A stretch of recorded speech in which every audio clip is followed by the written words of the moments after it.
அது ஒரு சாக்க வச்சு என்கிட்ட நெருங்கலான்னு நினைச்சா அத உன் மனசுல இருந்து இப்பவே தூக்கி எறிஞ்சிரு. நீ தப்பா புரிஞ்சுக்கிட்ட.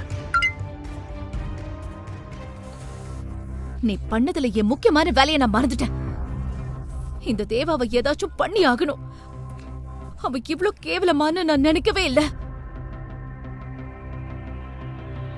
என்னாச்சு? இது எப்படி நடந்தது? இந்த ஆபீசர் என் ட்ரீம் ப்ராஜெக்ட்டுக்கு அப்ரூவல் கொடுக்க மாட்டேன்னு சொல்லிட்டாரு.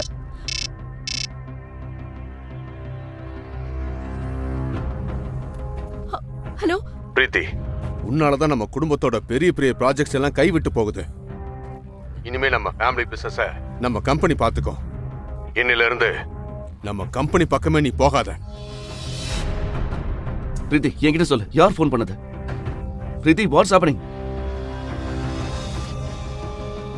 தாத்தா இந்த ப்ராஜெக்ட் என்கிட்ட இருந்து திரும்பி எடுத்துக்கிட்டு கம்பெனியை விட்டு வெளியே அனுப்பிட்டாரு. ஆனா அது எப்படி முடியும்? ஒரு ப்ராஜெக்ட் கிடைக்கலங்கிறதுக்காக ஒருத்தர் எப்படி கம்பெனியை விட்டு தூக்க முடியும்? அப்ரூவல் கிடைக்கலனா அதுல உன் தப்பு என்ன இருக்கு?